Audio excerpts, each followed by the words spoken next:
حبيبتي انا جيت. انا ما كنتش متوقع انك هتوصل بدري كده. ريحة جميلة. فين جونيور؟ حبيبي بابا جه. مش عاوز انزل. بس يا حبيبي انت عارف هو بيتعصب لما تتأخر. هو احنا ليه ما ينفعش نمشي من هنا؟ جونيور الاكل هيبرد. اخيرا جيت. عندي حكايات كتيرة ليك. في ايه؟ تزعلان من حاجة ولا حاجة؟ هو ما بيحبش الاخطبوط فعلا؟ طب اسمع النكتة دي. تعرف ايه هو جمع اخطبوط؟ اخاطب ولا واحد متجوز؟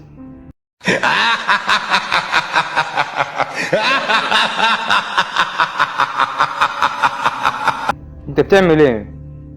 كنت بتعشى. مع مين؟ مع نفسي. ها، انت بتلعب هنا وفي واحد مننا مات؟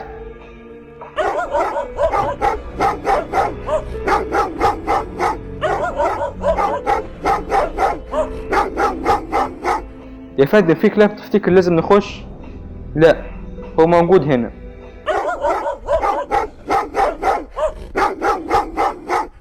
اتصل برعاية الحيوان. لو عايز تعمل مكالمة اقفل الخط وحاول تاني. لو عايز مساعدة اقفل الخط واتصل بالمشغل. اكيد كلاب الحراسة موتته. ده مش قبل ما يتعرض لنفس الغاز بتاع الكلاب. لو ما كانش الجوكر هو اللي عمل كده، ايه اللي يخليه يخلص من محامي بقاله سنين متقاعد؟ هو ما اتقاعدش يا جيم، ده اتفصل عشان هو كان بياخد رشاوى من مسؤولي اركم علشان يبعت المجرمين على هناك، وهناك بتكون الحراسة عادية. الموضوع ما اتغيرش كتير لما يخص الجوكر. لا، كل حاجة بتتغير. بتجر. انا افتكرت ان انت تحرسوا واحد من الثلاثة دول. انا عايز اتكلم مع باتمان لوحدنا. في ايه؟ الجوكر هرب؟ لا ما هربش. فين ريد هود؟ انت بتجري وراه هو كمان؟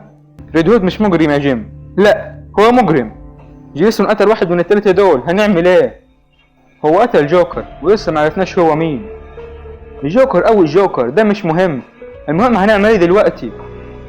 ما نقدرش نعمل حاجة. انت بتقول ايه؟ لو قبضنا عليه هيضطر يخلع القناع بتاعه، ولانك الشهادة الوحيدة على كده هتضطر تخلع القناع.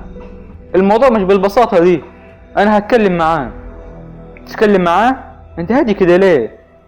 المفروض تكون متعصب زيي. سيب موضوع جوكر ده على جنب. سواء كان هو ولا لا، جيسون دلوقتي قتل واحد بشري. لازم تفهم معاناة جيسون يا باربرا.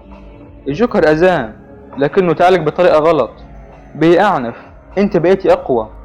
كان ممكن تساعده عشان يكون اقوى. هو انت فاكر ان انا ما حاولتش اعمل كده؟ انا مستحيل اسامح نفسي على القبر اللي سبته فيه. ليه بعد ما عرفت انه عايش ما دربتوش؟ ليه ما عرفتش انه محتاج لك؟ كنت عايز يبقى زيك. انت عايز مني ايه؟ انت حتى ما سألتنيش. ما بحبش اتكلم مرتين. الجوكر طلب منكم تخزنوا كميات كبيرة من الكيماويات. هي فين؟ احسن لك يكون معاك الاجابة. انا ما اقدرش اقول لك مهما عملت فيا. المحددات اللي في القناة هتقول لي وهتعرف الموضوع كله. دلوقتي انت فاكرني هسيبك؟ لا، مش هسيبك غير لما الشرطة هي اللي تيجي تمسكك. انت رايح برا المدينة ليه؟ انت بتحاول تعاقب جيسون؟ حاولت. طيب احنا رايحين فين دلوقتي؟ بلاك جايت. قبل الشرطة ما تيجي فحصت البصمات اللي على الجثة. هو اتضرب لحد ما مات بالجايزة بتاعته قبل ما تاكله الكلاب. وليه ما قلتش ده من الاول؟ عشان البصمات اللي على الجايزة بصمات مسجون هنا. هو مين؟ بصمات جو تشيل.